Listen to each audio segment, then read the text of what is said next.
Voilà mes amis, on va reprendre nos cours à la mémoire de monsieur et de madame Cahin. Excusez-moi, je crois que j'ai demandé au public de mettre le masque.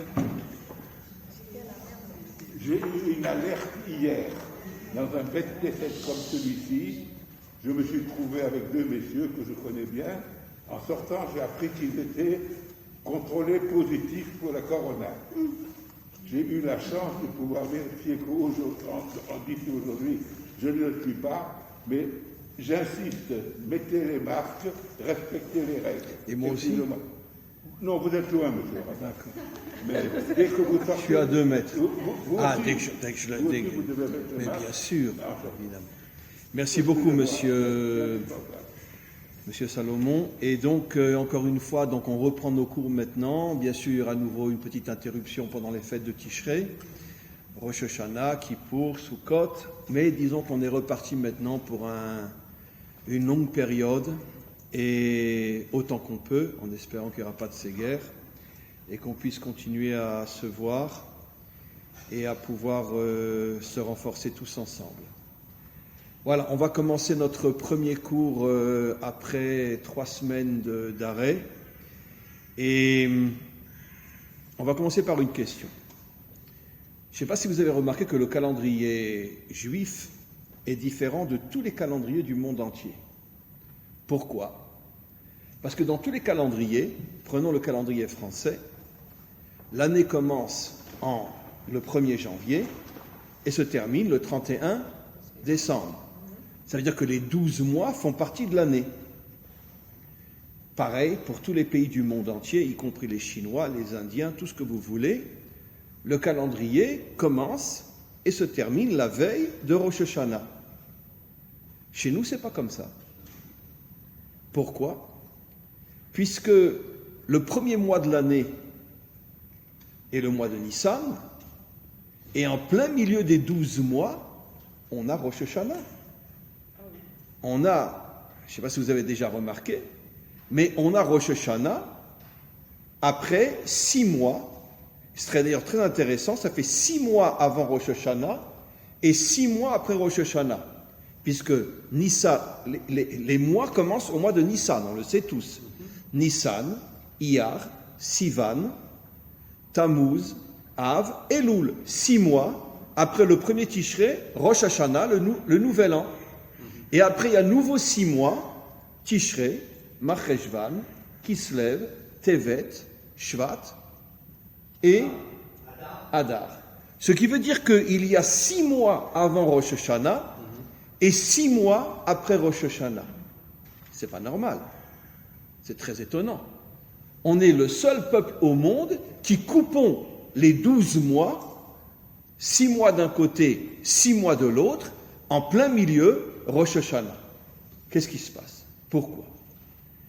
Alors, comme je vais vous l'expliquer aujourd'hui, en vérité, toute l'histoire d'Israël et toute l'histoire du monde est cachée à l'intérieur du calendrier juif. J'aime plus dire juif en vérité. Juif, c'est un terme de galoute. Hébreu. Non, juif, c'est galoutique. On n'est pas des juifs, on est des hébreux. Il faut dire hébreu, il faut arrêter de dire juif. Et la première fois qu'on a été appelé juif, c'était quand a commencé la galoute de Babylonie. Oui. Mais avant, on était des hébreux. Donc il serait temps d'arrêter de se dire juif et surtout nous qui vivons en Israël, de s'appeler des hébreux, des ivrim. Voilà. Non, parce que juif, ça fait youpin, ça fait sale juif, ça fait c'est pas pour nous. Ok. Donc, alors on va s'appeler aujourd'hui les Hébreux. Vous êtes d'accord? Très bien. Abraham a ivri, Abraham l'hébreu. On n'a pas dit Abraham le juif. D'accord? On continue. Donc, pourquoi 6 mois avant Rosh Hashanah et 6 mois après Rosh Hashanah? Comme j'étais en train de dire, on va découvrir qu'en vérité, que dans le secret du calendrier juif, du calendrier hébraïque, je suis encore malade, excusez-moi, du calendrier hébraïque se cache toute l'histoire du monde. Parce qu'en vérité, vous savez que nous, les Hébreux, cette fois-ci je l'ai dit, on a en vérité 2 Rosh Hashanah. On n'en a pas qu'un. On a 2 Rosh Hashanah. On a le Rosh Hashanah des mois et le Rosh Hashanah des jours. Je vais vous l'expliquer, vous allez voir. Le premier mois de l'année, c'est le mois de Nissan. Au mois de Nissan commence le Rosh Hashanah des mois. Ça veut dire les 12 mois. Et les 12 mois sont gérés par qui en haut? Par la lune ou par le soleil? Par la lune. Mais en Tishré commence le Rosh Hashanah lié au soleil. Ça veut dire le Rosh Hashanah des jours et non des mois. Ce qui veut dire que nous avons 2 Rosh Hashanah. Et ça, c'est marqué 10 000 fois dans nos textes. On a le Rosh Hashanah des mois et on a le Rosh Hashanah des jours. Dit d'une autre manière, on a le Rosh Hashanah lié à la lune, les mois, et le Rosh Hashanah lié au soleil, les jours. Les jours fonctionnent d'après le soleil et les mois fonctionnent d'après la lune. Maintenant, ce qui est extraordinaire, je n'explique rien encore. Pourquoi finalement le Rosh Hashanah du soleil est en plein milieu, puisque 6 mois d'un côté, 6 mois de l'autre, 12 mois, est en plein milieu des 12 mois, pour créer le lien entre la lune et le soleil. D'accord? Vous connaissez tous la chanson?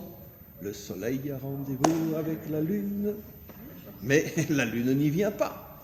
Pourquoi? Mais c'est facile à comprendre. Parce que le monde occidental, lui, n'a que le Rosh Hashanah lié au soleil, le Rosh Hashanah des jours. Le monde musulman n'a que le Rosh Hashanah lié à la lune. C'est très intéressant. Ça veut dire qu'une partie du monde n'a que le Rosh Hashanah soleil, une autre partie du monde n'a que le Rosh Hashanah lune, les musulmans, et nous, Israël, on a les deux. Et c'est la raison pour laquelle le Rosh Hashanah du soleil tombe en plein milieu du Rosh Hashanah de la lune, pour nous faire comprendre, et je vais après le traduire dans un langage moderne, que le véritable tafkid, la véritable mission du soleil, c'est d'éclairer la lune. Mais tout ça, ce sont des codes. Qu'est-ce que représente le soleil et qu'est-ce que représente la lune? Eh bien, nos maîtres nous le disent. Pnei Moshe kepnei Achama, ou pnei Yehoshua kepnei Alevana. Moshe incarne le soleil, et Yehoshua, son élève, incarne la lune. C'est un texte explicite dans le Talmud. Pnei Moshe kepnei Achama, Chama, ça veut dire le soleil, ou pnei Yehoshua, le visage de Yeshua, kepnei Alevana, et comme la lune. Et quel était le travail de Moshe? D'éclairer Yehoshua. Maintenant, ici, on allait plus loin. Moshe, il incarne quoi? Moshe, il représente quoi? La Torah. Et Yehoshua, il incarne quoi? L'action. Qui a conquis la terre d'Israël? Qui était à la tête de la terre d'Israël pour installer Israël sur la terre d'Israël? Qui a pris la tête d'Israël tout de suite après Yehoshua, après Moshe? Yehoshua. Donc Moshe représente la Torah et Yehoshua représente l'action. L'action au niveau de la nation. Donc de là on comprend que le soleil fait allusion à la Torah et la lune fait allusion à l'action. Mais la lune, pour pouvoir agir, oui. Yehoshua, c'est aussi la terre. C'est aussi la terre. Oui, absolument. C'est le monde terrestre. Absolument. D'ailleurs, pour aller dans le sens de ce que notre ami dit, c'est aussi la raison pour laquelle la lune ne brille que la nuit, parce que toute l'histoire humaine, disent nos maîtres, jusqu'à la délivrance finale, est comparée à la nuit. Et la délivrance finale, ce sera la levée du jour, la levée du soleil, la levée du jour. Donc on est dans un monde de nuit, dans un monde d'obscurité. Évidemment qu'on est dans un monde d'obscurité. Est-ce qu'on voit Dieu? Est-ce qu'on l'entend? On sait où il est. Qui domine le monde? Les gentils, les méchants? Donc on sait très bien que le monde est un monde d'obscurité au niveau de la traduction, au niveau de, on pourrait dire, de la traduction du code, la nuit en réalité. Donc on est dans un monde de nuit. C'est pas de moi, c'est dans le Talmud explicitement. Nos maîtres nous disent que jusqu'à la délivrance finale, on vit dans la nuit. Mais ce qui est très intéressant, Moshe illumine Yehoshua. Ce qui veut dire que le véritable but de la Torah, c'est de quoi? C'est d'illuminer ce monde, d'illuminer l'action. Ça veut dire que le monde de l'action doit recevoir sa lumière de la Torah. Ça, on n'enregistre pas. Est-ce que le monde de l'action reçoit sa lumière de la Torah aujourd'hui? Cause toujours et boit de l'eau fraîche. Non, pas du tout. La Torah, elle est confinée dans une yeshiva, et le monde de l'action, il est confiné dans la laïcité.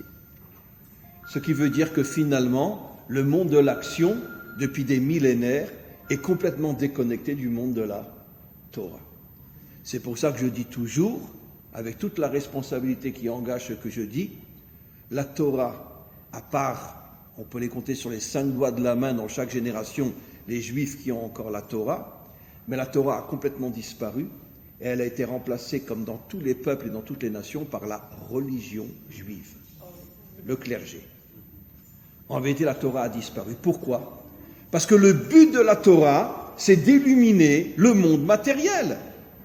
Moshe, qui est la Torah, illumine Yehoshua, qui représente le monde de l'action. Le monde qui va conquérir la terre d'Israël et installer et créer la nation d'Israël, après 14 ans de combat. Donc on voit que finalement, cette union entre la vraie Torah et le monde de l'action a complètement disparu depuis des millénaires dans le monde entier et chez nous aussi depuis des millénaires. Les hommes de Torah sont confinés dans leurs illusions et les hommes d'action sont confinés dans leurs illusions. Les uns sont dans le ciel, les autres ne sont que sur la terre et il n'y a pas d'union entre les deux. Il y a évidemment des exceptions, ne prenez pas tout ce que je dis à la lettre, mais je parle au niveau de la grande image.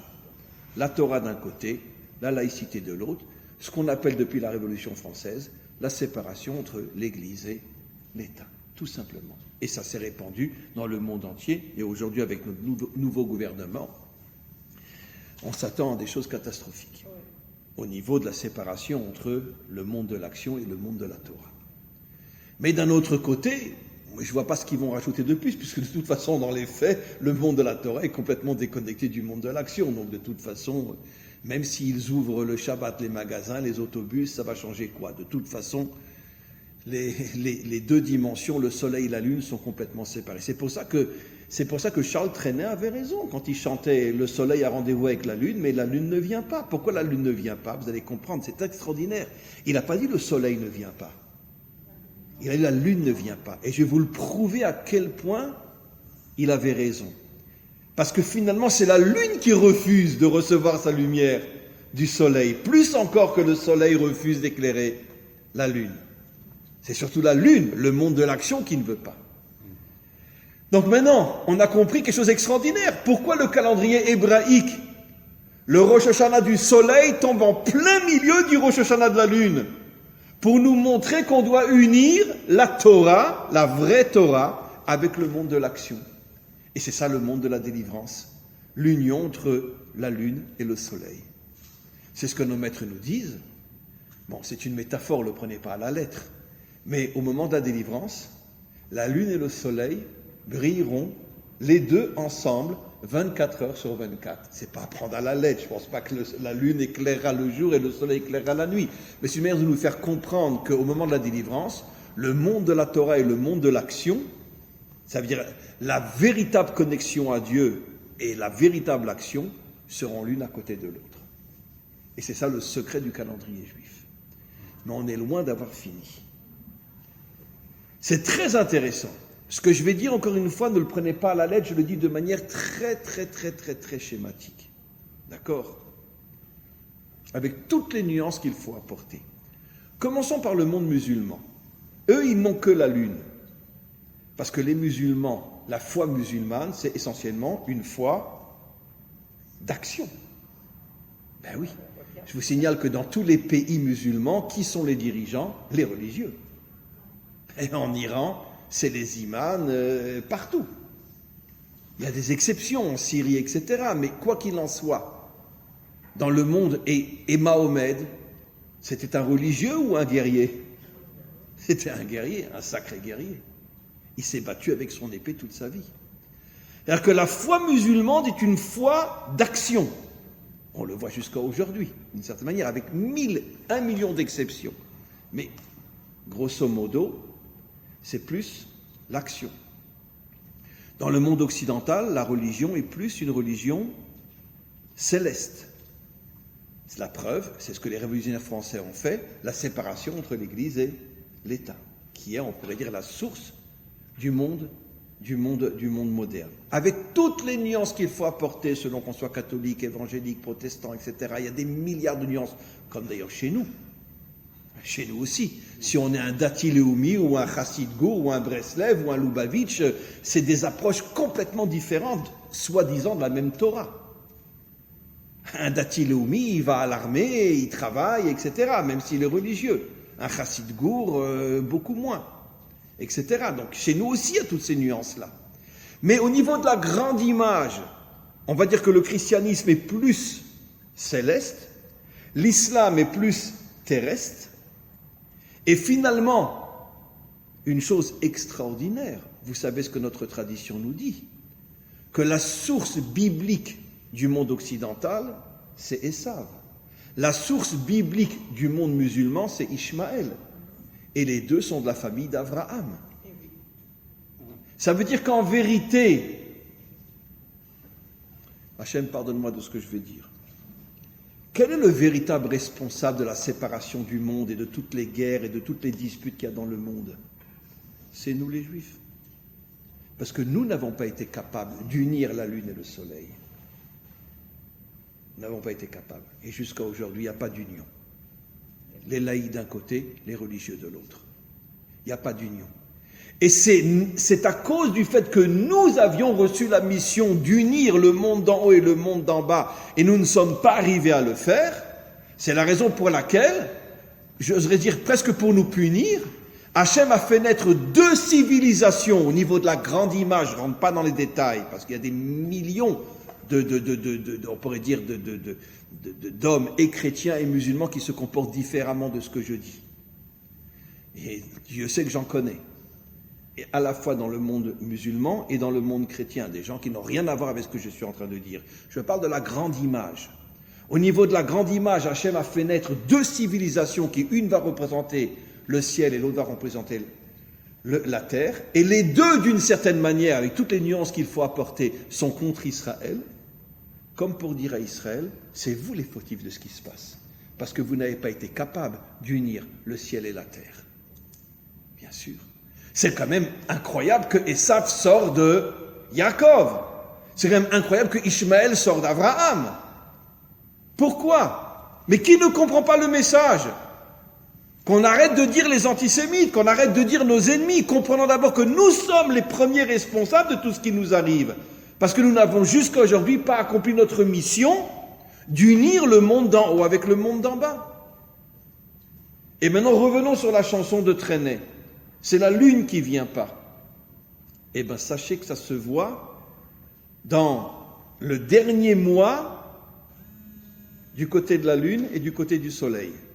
Quel est le dernier mois du côté de la lune? Le mois de Elul. On est rentré dans le mois de Elul, puisqu'après on rentre Rosh Hashanah. Quel est le dernier mois des mois qui sont du côté du soleil? Adar. Eh bien, ces 2 mois ont un point commun. C'est quoi? Vous savez tous que le mot Elul n'existe pas, c'est pas un mot hébreu. Qu'est-ce que ça veut dire Elul? C'est les comment dire Hachetevot en français? C'est les initiales d'une phrase. Ani dans Shir Hashirim, Ani ledodi vedodi li. Qu'est-ce que ça veut dire Ani ledodi vedodi li? Je vais vers mon Créateur et seulement à ce moment-là, mon Créateur viendra vers moi. Ça veut dire quoi? Je vais vers mon Créateur et mon Créateur viendra vers moi. Mon Créateur, c'est le soleil, celui qui m'éclaire. Moi, je suis la lune qui reçoit sa lumière. Qui doit faire le premier pas vers l'autre? C'est la lune qui doit venir le premier vers le soleil. Et c'est pour ça que Charles Trenet a eu raison quand il dit « Mais la lune ne vient pas ». C'est incroyable. Hein. Comme je dis toujours, mais je le dis avec la plus grande sincérité, il n'y a pas une langue au monde qui traduit des messages de Torah d'une authenticité aussi incroyable que la langue française.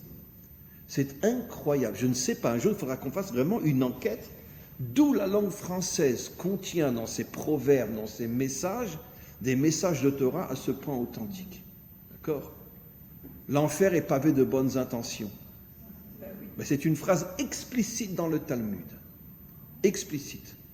De bonnes intentions. Le Talmud dit, qui se trouve en enfer, bon, l'enfer pas dans le sens, mais qui se trouve en enfer, des gens qui toute leur vie ont montré une vitrine, je suis bien moi, hein, mais dans la réalité, oui, c'est Ashkenaz. Achlas, en Sfarad. Très bien. Ben oui. Absolument. Pourquoi? C'est pas les grands Réchaïm qui vont au Guéhinam, eux aussi sans doute. Mais la Gemara dit qui va au Guéhinom? Ceux qui toute leur vie ont montré une vitrine. Ah, moi je suis plein de bonnes intentions, hein. Moi je veux sauver le monde, je veux, d'accord, comme nos gouvernants, quoi, qui sont toujours en train de dire qu'ils veulent le bien des peuples. Mais surtout ne fouille pas trop ce qu'il y a derrière, parce que, oh là là là là. D'accord. Eh bien c'est ça. Eh bien regardez cette phrase en français. L'enfer est pavé de bonnes intentions. Pourquoi il n'y a pas des grands méchants en enfer? Pourquoi pavé de bonnes intentions? Pour nous dire que tous ceux qui se créent une vitrine de paraître bien, mais qui en cachette sont mauvais, c'est ceux-là les premiers qui vont aller en enfer. Et combien il y a de phrases et de proverbes en français qui traduisent des notions de Torah absolument incroyables. Et ça, un jour, je dis, il faudra vraiment faire une enquête pour savoir pourquoi la langue française contient tellement de messages toraïques. C'est absolument incroyable. En tous les cas, je reviens maintenant sur ce que je dis.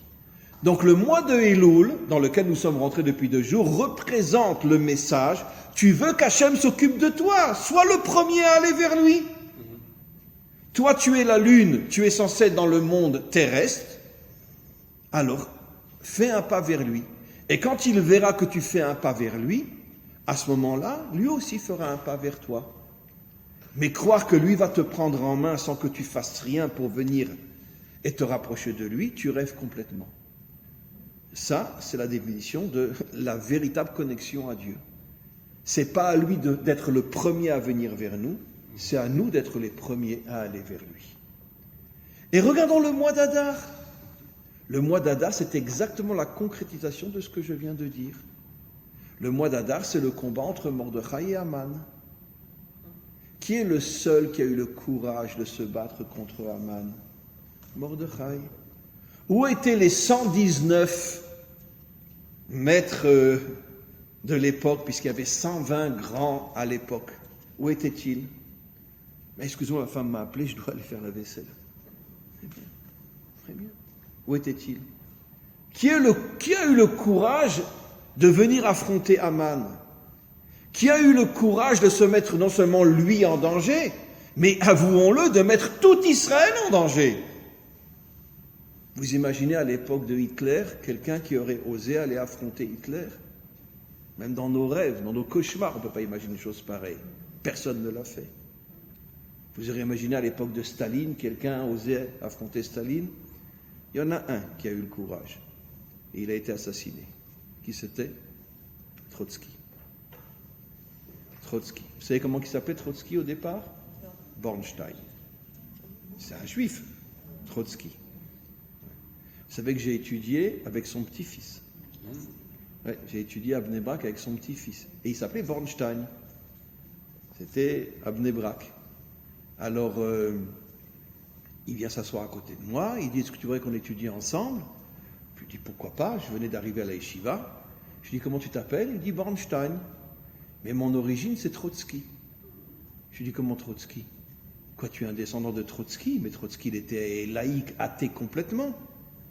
Il me dit, oui, mais quand Trotsky a été tué par Staline, en Amérique du Sud, parce que c'était réfugié en Amérique du Sud, là-bas, Staline a envoyé des agents à lui pour l'assassiner, il s'est fait assassiner en Amérique du Sud. Mon père a fait tchouva. Mon père, c'est-à-dire le fils de Trotsky, a fait tchouva. Il a changé son nom, il s'est rappelé Bornstein, et il a mis au monde, entre autres, cet enfant avec lequel j'ai étudié à Bnei Brak. C'est incroyable. Le petit-fils de Trotsky.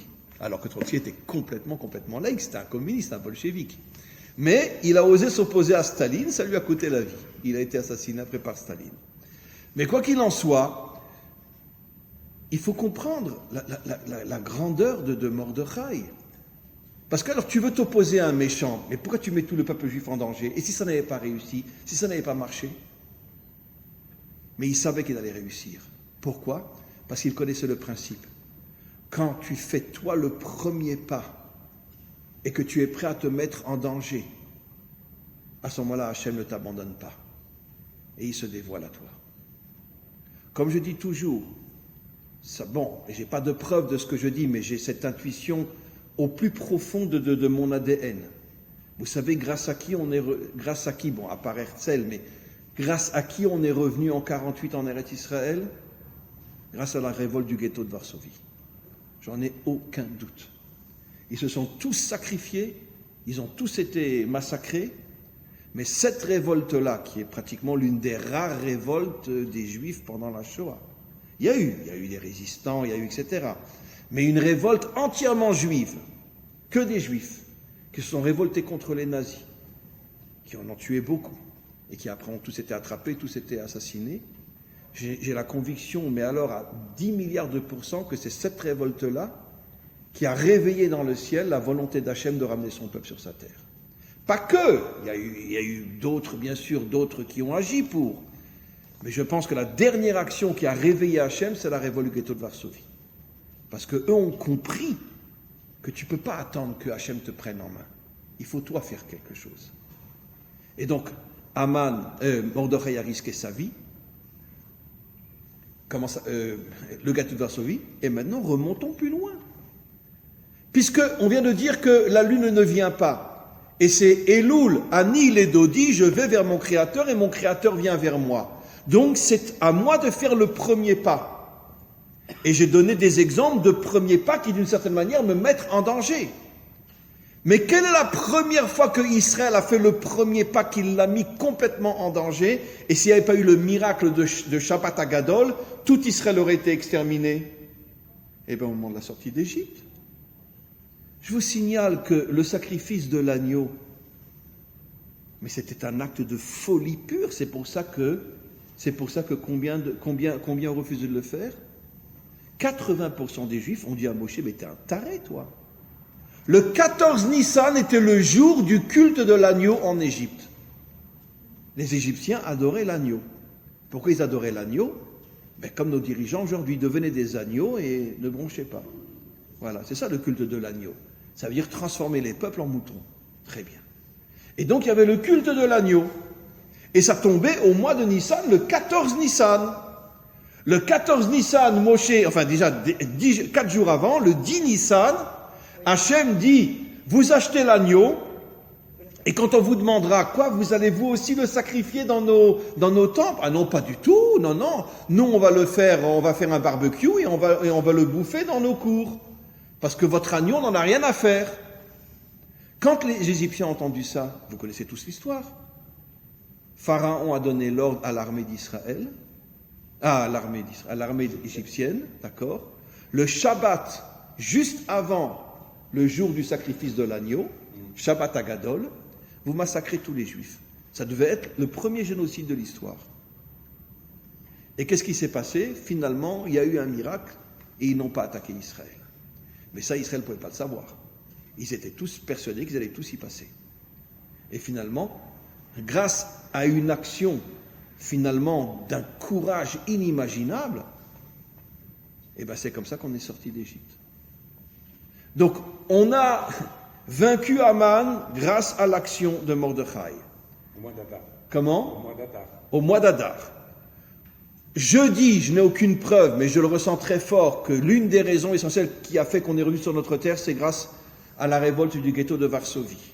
On est sorti d'Égypte, on est né en tant que peuple grâce au courage de ces 20% qui ont eu le courage de risquer leur vie et celle de leurs femmes et de leurs enfants pour tuer le jour du culte de l'agneau, et en plus de le faire en barbecue pour que sa fumée, son odeur se répande dans toute l'Égypte pour provoquer les Égyptiens. Ils ne l'ont pas fait dans une casserole, dans un four, pour provoquer les Égyptiens. D'accord? Eh bien, écoutez, vous savez pourquoi ça fait 2000 ans qu'on attend la délivrance finale? D'accord? Pourquoi? Parce que moi, j'aime les restaurants, j'aime les vacances, j'aime kiffer, j'aime le cinoche. D'accord? Trouvez-moi un juif qui est capable de partir en guerre contre tous les méchants de ce monde. Le premier qui en trouve un, il a gagné. Il ne trouvera jamais. Il n'y en a pas. Il n'y a pas. Bon, on se défend quand on est attaqué, c'est vrai. Et encore, on se défend. Vous imaginez en France, si un pays voisin envoyait des ballons incendiaires pour brûler des territoires entiers? Vous imaginez même en Belgique? Mais ça serait tout de suite une guerre mondiale. En Israël, d'accord. Bon, je peux comprendre qu'après 3000 ans d'exil, c'est pas 2000, c'est 3000 ans d'exil, notre ADN, il a changé. On a tellement été persécutés, donc là je dis de manière sincère, que notre ADN n'est plus l'ADN de David Ameller. On est devenus vraiment des gentils, quoi.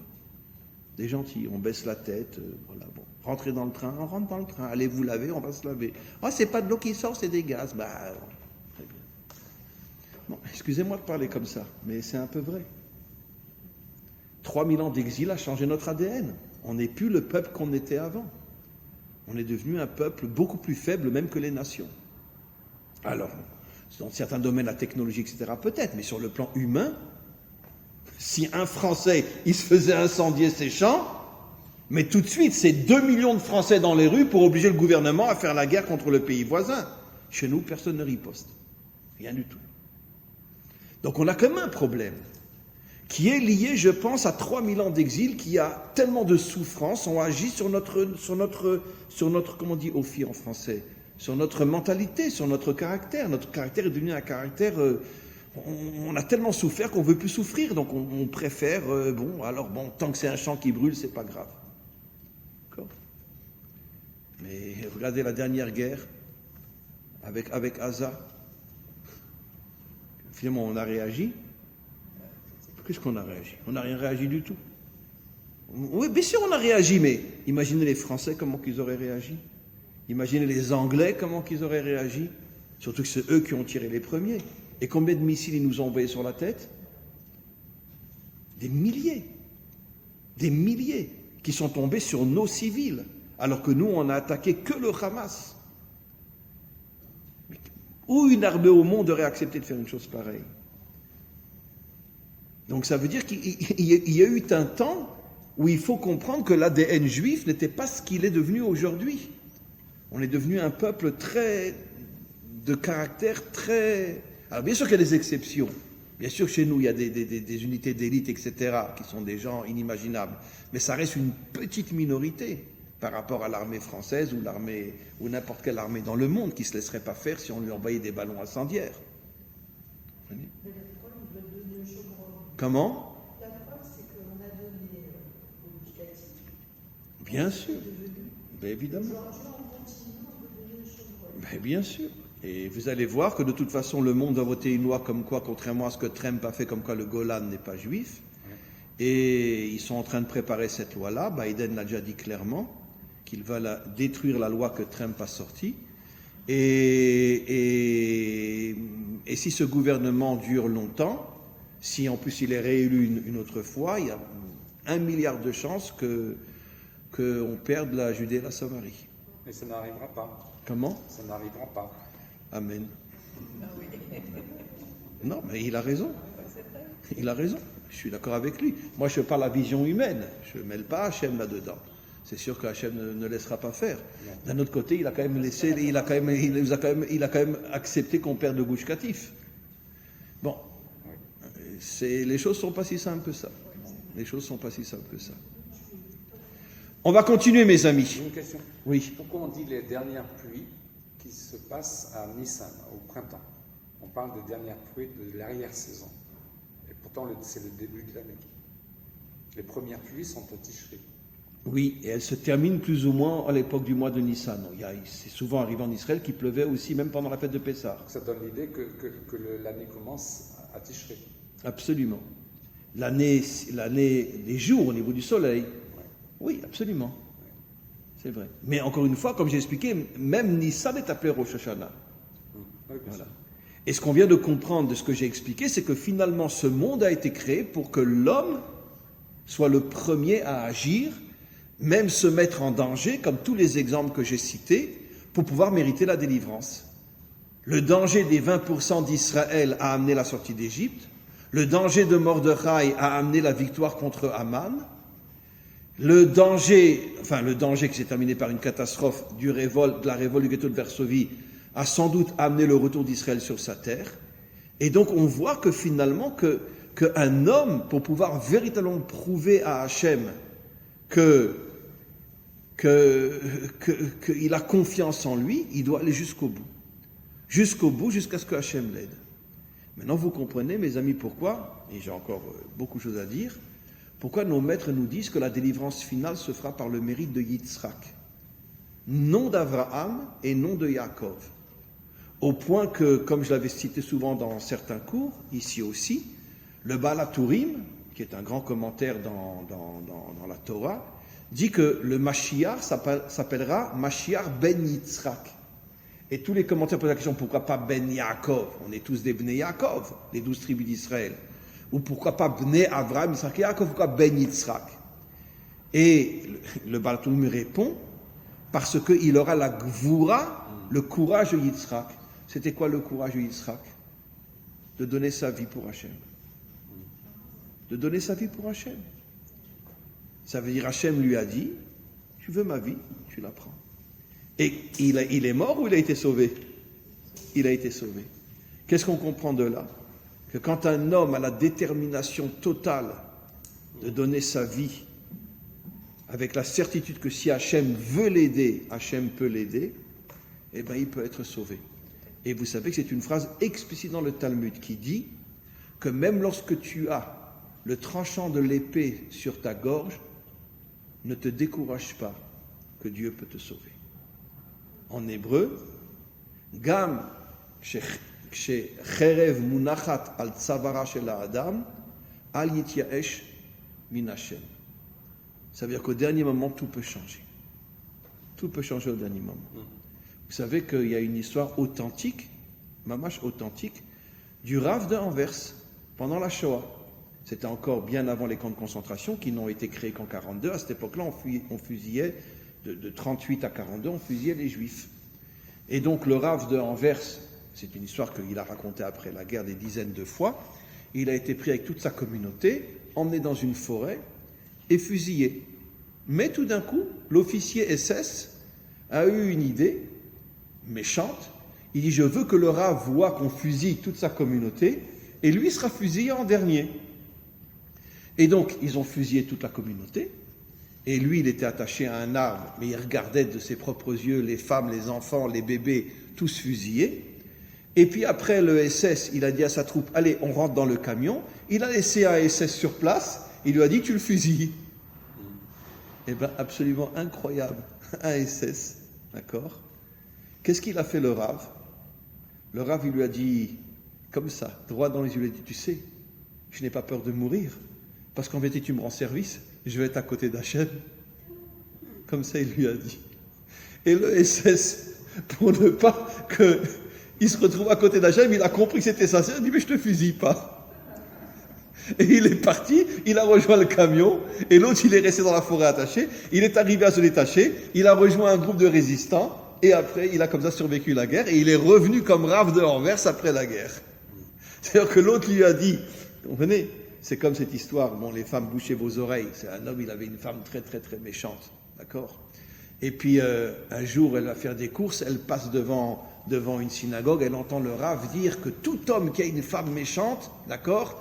Eh bien, c'est sûr que tout de suite après, il va directement au Gan Eden. Très bien. Elle rentre chez lui, son mari arrive, il dit, mon amour, mon chéri, comment ça va? Tu sais, je t'ai préparé un repas extraordinaire. Lui, il ne comprend pas, parce que tous les jours, c'est des claques, c'est des insultes, c'est des trucs, c'est des machins. Il ouvre, c'est le couscous de sa mère. Aussi avec le gefilte fish, parce qu'il avait une mère marocaine et un père ashkénaze. Donc, il avait les deux. Et il ne comprend pas. Et puis, pendant 2-3 jours, il est tellement gentil avec lui. Un jour, il lui demande, ma chérie, mais pourquoi tu as changé comme ça? Elle lui dit, tu crois que je vais te laisser aller au Gan Eden? Bon, bref, c'est une belle histoire. Eh bien, c'est exactement ce que ce nazi, il a fait. Ah, tu veux aller au Gan Eden? Eh bien, tu vas vivre, je te laisse pas aller au Gan Eden. Eh bien, c'est comme ça qu'il l'a sauvé, d'une certaine manière. C'est incroyable cette histoire. Et le Rav de Anvers, bon, il est mort depuis des décennies, mais après la Shoah, il était déjà très très vieux, il était caché dans une forêt en Belgique avec un groupe de résistants, et après il est revenu, il était nouveau le Rav de Anvers, et il racontait tous les jours où il a été sauvé, il racontait cette histoire, il faisait un grand festin avec sa communauté, il racontait cette histoire-là. On continue. Donc on a compris, mes amis, quelque chose avant que je passe à la deuxième partie du cours, il nous reste encore un quart d'heure. On a compris que finalement, la délivrance, elle dépend de quoi? De l'union entre le monde d'en haut et le monde d'en bas, l'union entre la vraie Torah et le monde de l'action, mais, je rajoute, que c'est à l'homme de l'action, c'est-à-dire à nous, de faire le premier pas vers Hachem. Ani le dodi, vedodili. Si moi je vais vers lui, il viendra vers moi, mais si je ne vais pas vers lui, il ne viendra pas vers moi. Maintenant, on va expliquer, dans le quart d'heure qui nous reste, je l'avais déjà fait il y a très très longtemps, mais je voudrais le revoir d'une manière encore un peu plus profonde, le nom Mashiach. Le nom Mashiach, pourquoi lui sera le Mashiach? Parce que le Mashiach, en vérité, avec toutes les explications possibles, j'en choisis une parmi des milliers, contient en vérité tout ce que j'ai expliqué. Et je vais expliquer. Vous savez d'où vient le mot Mashiach en hébreu? Mem, Shin, Yud, Chet. C'est fait allusion à 4 villes très connues en Israël. Mem, Meron, là où est enterré Rabbi Shimon Bar Yochai. Shin, Shrem, où est enterré Yosef Hatzadik. Yud, Yerushalayim. Chet, Hebron. Mashiach fait allusion aux 4 villes parmi les plus célèbres de notre histoire. Meron, là où est l'homme du Zohar. Shrem, là où est le tzaddik authentique Yosef. Yud, Yerushalayim, la ville de la royauté. Et Chet, Hebron. Comme vous savez, on a un principe dans la Torah qui dit Acharon, Acharon, Chaviv. La dernière lettre, le dernier mot, la dernière histoire est toujours la plus importante. Donc commençons par la dernière lettre qui fait allusion à Hebron. Hebron est la source de la délivrance finale. Et je vais expliquer pourquoi. Pourquoi Hebron est la source de la délivrance finale? Pourquoi les pères et les mères ont décidé de s'enterrer à Hebron? Pourquoi? Est-ce que vous savez pourquoi ils ont voulu? D'ailleurs, ils ont vécu pratiquement toute leur vie à Hebron et ils ont décidé d'être enterrés à Hebron. Est-ce que vous savez pourquoi? Parce qu'ils voulaient être enterrés à côté de Adam et Ève. Parce qu'ils savaient que Adam et Ève étaient enterrés à Hebron. Et pourquoi ont-ils voulu être enterrés à côté de Adam et Ève? Le Zohar explique. Pourquoi? Parce qu'ils savaient que la délivrance finale dépend de la réunification de l'humanité tout entière, des 70 nations avec Israël, Israël avec les nations. Le couple qui retrouvera la dimension divine dans ce monde, comme il est dit, Ish ve'isha zochim, shrina beinehem. Lorsque l'homme et la femme sont méritants, la présence divine est parmi eux. Au niveau des nations, lorsque le couple Israël et les nations sera reformé, reconstitué, à ce moment-là, Hachem se dévoilera dans le monde, le 3e Beth Amikdash qui sera un Beth Amikdash éternel. Le Zohar dit que la vraie raison pour laquelle, parce que comment Avram a découvert que Adam et Ève étaient enterrés dans Maharat HaMachpelah à Hebron? Mais vous vous rappelez pas cette histoire que Rashi raconte quand les 3 anges sont arrivés, ils étaient déguisés en hommes et que Avram les a accueillis, etc.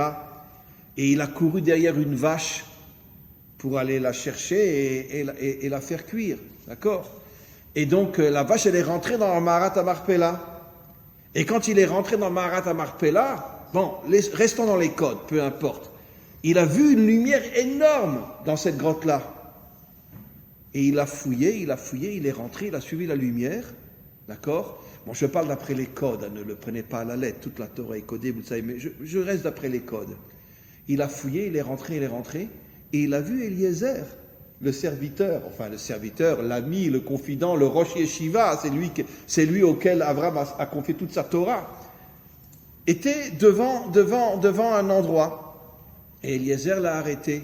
Il lui a dit, qu'est-ce que tu cherches?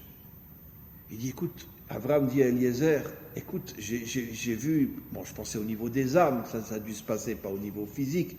écoute, je vois une lumière qui sort de derrière toi, je veux voir qui c'est. D'accord? Vous n'allez pas me croire ce que je vais vous raconter. Et Eliezer lui dit, mais qui tu es? Il dit, mais je suis Abraham. Ah!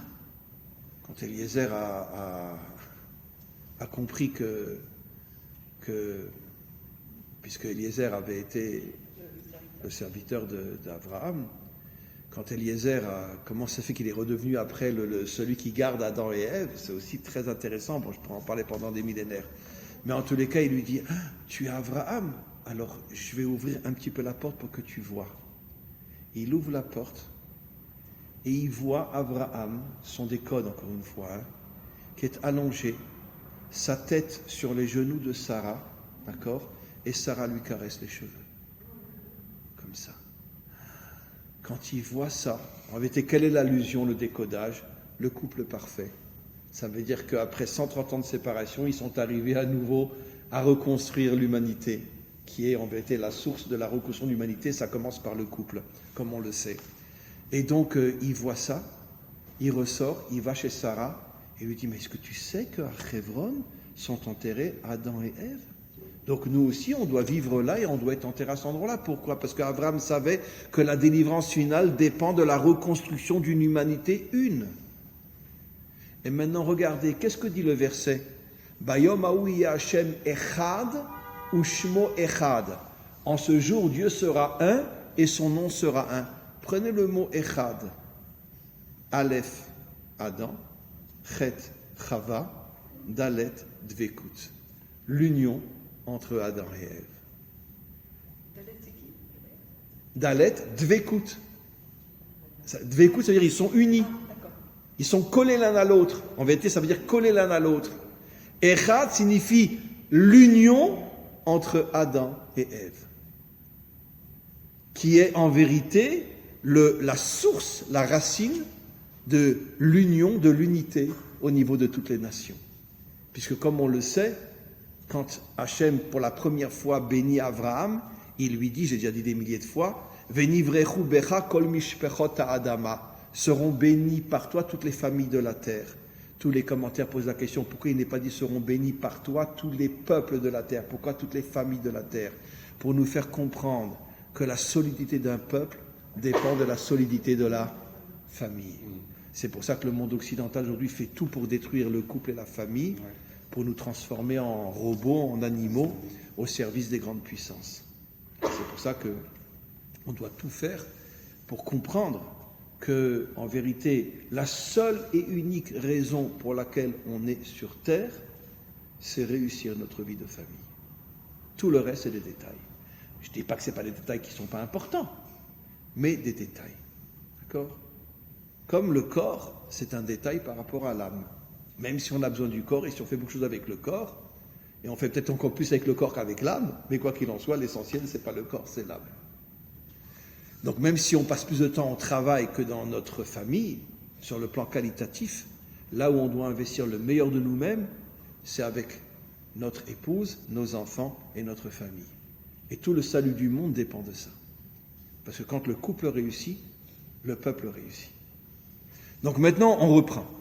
Donc, pourquoi ils ont été enterrés là-bas? Pour faire allusion au fait qu'un jour viendra où Israël et les nations, puisque Adam et Ève, c'est bien sûr les matrices de l'humanité tout entière, donc eux représentent aussi et surtout la naissance des 70 peuples. Abraham, Yitzhak et Yaakov et leurs femmes, la naissance d'Israël, ils sont enterrés l'un à côté de l'autre pour faire allusion au fait que la délivrance dépend de la reconstitution d'une humanité unie, où finalement les nations et Israël seront comme un grand couple qui s'aimeront, qui se respecteront, malgré les différences. Un homme et une femme ne sont pas pareils. C'est évident que même au moment de la délivrance, il y aura des croyances différentes, il y aura des approches de Dieu différentes.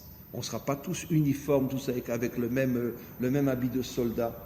Il y aura des différences. Il y aura bien sûr plus d'idolâtrie, il y aura bien sûr plus de mensonges dans le monde. Il n'y aura que la vérité. Mais même la vérité, d'ailleurs, comment s'écrit le mot émet en hébreu? La première lettre de l'alphabet, la dernière lettre de l'alphabet et la lettre du milieu. Pour nous faire comprendre que le émet, il inclut toutes les lettres. pour nous faire comprendre c'est quoi les lettres. Chaque lettre est différente l'une de l'autre. Pour nous faire comprendre que même dans le monde de la délivrance, on ne sera pas tous pareils. Mais on s'aimera, on se respectera et on sera un. Car chacun comprendra que l'autre vient compléter ce qui lui manque. Parce que personne n'est parfait. Chacun a besoin d'être complété par l'autre. Comme un homme est complété par son épouse. Comme une épouse est complétée par son mari. Et donc, c'est pour ça que finalement, chacun comprendra, au moment de la délivrance, c'est ça l'unité qui commence par Adam, Chava, Dvekut. L'unité entre Adam et Ève. Donc, on a la dernière lettre. Ça confirme tout ce qu'on a expliqué. Finalement, l'unité entre Israël et les nations, c'est aussi et surtout l'unité entre la lune et le soleil, l'unité entre le monde d'en haut et le monde d'en bas. Évidemment, parce que dans les nations, dans l'humanité, il y a des peuples plus spirituels, il y a des peuples plus matérialistes. Mais on sera tous unis, les uns représentant le ciel, les autres représentant plus la terre, mais on sera tous unis. Après, on passe au Yud, on va en arrière, de gauche à droite. Yud, Yerushalayim, Jérusalem. Yud, c'est quoi? C'est la ville où s'unissent aussi le ciel et la terre. Puisque Jérusalem est la capitale politique d'Israël, mais est aussi l'endroit où sera construit le troisième temple. Et le troisième temple sera le temple des Juifs? Mais pas du tout. Qu'est-ce que dit le prophète? Ki beiti bet tefila yikare lechol ha'amim. Ma maison sera une maison de prière pour toutes les nations. Pour toutes les nations. C'est-à-dire le troisième temple sera d'une certaine manière la capitale spirituelle de l'humanité tout entière. Bien sûr que chaque peuple aura chez lui aussi ses lieux de culte. Mais, plusieurs fois par an, des millions d'hommes et de femmes du monde entier viendront à Jérusalem pour entrer au Beth Amikdash, car cet endroit sera l'endroit de l'humanité tout entière. Donc, puisqu'il y a le temple qui représente Dieu et la dimension, on pourrait dire terrestre, politique, qui représente le monde d'en bas, on voit que Jérusalem, encore une fois, est l'unité entre le ciel et la terre. Donc maintenant, on comprend mieux. Hebron est l'unité entre Israël et les nations, l'unité horizontale, tandis que Jérusalem est l'unité verticale, l'unité entre le monde d'en haut et le monde d'en bas. C'est incroyable. On continue. Après, on arrive à Shrem. Shrem, l'endroit où vit Yosef, le tzaddik. Mais ça, j'ai déjà expliqué des milliers de fois. C'est quoi un vrai tzaddik? C'est quoi un vrai tzaddik? C'est quoi? Quelqu'un qui est dans ce monde, qui a des épreuves inimaginables et qui n'est jamais tombé. Ça, c'est le vrai juste. Le symbole, c'est Yosef. Vendu à l'âge de 17 ans. Rien que ça, il aurait déjà pu perdre la tête. Vendu par ses frères. C'est déjà une crapulerie inimaginable. Après, provoqué par la femme de Potiphar. Après 12 ans dans une prison égyptienne. 12 ans. Combien de temps a tenu Moursi dans une prison égyptienne? 1 an et demi. Imaginez-vous, il y a 4000 ans de prison égyptienne. Et excusez-moi de le dire, c'est pas de moi. Il avait la vingtaine, il était très beau. Vous savez que jusque dans les prisons aujourd'hui, moi j'ai travaillé pendant 8 ans dans une prison, je peux vous dire que l'homosexualité dans les prisons, elle est terrible. J'ai travaillé 8 ans dans les prisons en Israël. Et donc, même chez nous. Alors imaginez-vous, il y a 4000 ans, un beau gosse comme ça qui est dans une prison. Tous les jours, il se faisait agresser. Grâce à Dieu, il n'a jamais été violé. Parce que c'était un sacré guerrier, Yosef. Mais pendant 12 ans, tous les jours, 24 heures sur 24, on lui sautait dessus. Il n'est pas devenu fou. Et quelle a été la plus grande épreuve? 80 années, il dirige le pays le plus corrompu, le plus débauché, le plus idolâtre de la terre, l'Égypte. Et il n'est jamais tombé. Ça, c'est un juste authentique. Ce n'est pas celui qui est là-haut. Le vrai juste, c'est celui qui est en bas et qui ne tombe jamais. Donc on a encore une fois l'union entre le ciel et la terre. Et Méron, la ville où est enterré Rajbi, là aussi, Rajbi c'était quoi? C'était un petit religieux comme ça qui toute la journée avait des ailes et disait « Mon Dieu, mon Dieu, mon Dieu ». C'est le seul qui a osé se révolter contre Rome. Et c'est pour ça qu'il a dû se cacher dans une grotte pendant 12 ans, parce que sa tête était mise à prix. On se rappelle tous de cette histoire. Il y a eu une grande réunion secrète dans une cave entre tous les maîtres d'Israël, parce que c'était une époque où il y avait des massacres inimaginables, et les maîtres d'Israël n'en pouvaient plus. Et c'était tous des maîtres authentiques, attention, hein. Et le premier qui prend la parole, c'est Rabbi Yehuda Bar Ilai, qui est enterré juste à côté de Tzfat, un maître authentique. Il dit, on ne peut plus supporter ça. On ne peut plus voir nos femmes, nos enfants, massacrés tous les jours. Il faut absolument qu'on trouve un compromis avec les Romains. Et quand Rabbi Shimon Bar Yochai a entendu ça, il s'est levé, il a tapé sur la tête, il dit, un compromis avec les Romains, hors de question. Mieux vaut qu'on y passe tous, mais il n'y aura pas de compromis avec ceux qui ont détruit notre temple. Après, malheureusement, ça s'est su, les Romains l'ont entendu, ils ont mis sa tête à prix, et il a été pendant pas 12 ans, 13 ans, dans une grotte, c'est là qu'il a découvert le Zohar. Mais qu'est-ce qu'on voit de Rajbi? C'était au départ un guerrier. Maintenant, quand il est sorti de sa grotte, qu'est-ce que lui et son fils sont devenus? Lui, il est devenu Rosh Yeshiva, il est devenu un homme qui toute la journée est assis et devant un livre? Non. Il est devenu maire d'une ville, je ne me rappelle plus laquelle, et il a passé le restant de sa vie à construire des routes, à construire ci, etc., des ponts, etc. Et vous savez ce qu'est devenu son fils? Un policier. Oui. Rabbi Eliezer est devenu un policier, c'est dans le Talmud. Pendant des décennies, il était policier. Et contre qui il se battait? Eh bien, contre tous les malfaiteurs juifs. Et c'est pour ça qu'il était détesté par son peuple. Il était très très détesté, d'accord? Et il était très solitaire. Et un jour, il s'est fait arrêter il passait près d'un marché, c'est dans le Talmud tout ça, et des Juifs sont sortis, ils l'ont traité de crapule, de salopard, excusez-moi, mais comment commences-tu à t'attaquer aux Juifs? Les Romains, ça ne suffit pas tout ce qu'on nous fait. Et vous savez ce qu'il a répondu? J'en ai les larmes aux yeux. Il a dit, vous savez pourquoi les Romains nous font du mal? Parce qu'il y a des voleurs et des violeurs parmi nous. Et moi, justement, je les arrête pour mettre fin à toutes nos souffrances. Bon, ils ne l'ont pas cru, ils ne l'ont pas écouté, etc. Ils l'ont traité d'ordure, d'oser arrêter des Juifs et les mettre en prison. Et donc, il a passé une vie très, très dure. Mais lui, il était persuadé qu'en s'attaquant à tous les malfaiteurs juifs, c'est comme ça que finalement, on retrouverait une vie... D'ailleurs, il y a une image qui est très, très belle dans le Zohar, d'accord? Mesdames, quand vous recevez une rose de vos maris, vous la recevez avec les ronces? Non? Les ronces? Non? Les épines. Les épines? Non? Les épines, pardon. Non? Le fleuriste, il enlève les épines. D'accord? Mais au départ, une rose, elle est pleine d'épines. Mais si la femme, elle prend la rose comme ça, elle va se déchirer la main. Elle va engueuler son mari. Eh bien, c'est exactement ce que le fils de Rabbi Shimon il voulait faire. Enlever toutes les épines d'Israël pour que Israël peut-être pourra un jour s'en sortir et que les Romains soient moins méchants avec... Et entre autres, c'est Rabbi Eliezer qui révèle ce que j'ai dit au début du cours, que finalement, une grande partie des souffrances que nous avons, c'est parce que nous ne sommes pas à la hauteur de notre mission. Et c'est pour ça que Hachem nous envoie des ennemis pour, d'une certaine manière, nous faire comprendre que nous n'accomplissons pas notre véritable mission, pour laquelle nous avons été choisis, de réunir l'humanité tout entière et de réunir le ciel et la terre, la Torah et l'action, c'est-à-dire en vérité le soleil et la lune. D'accord?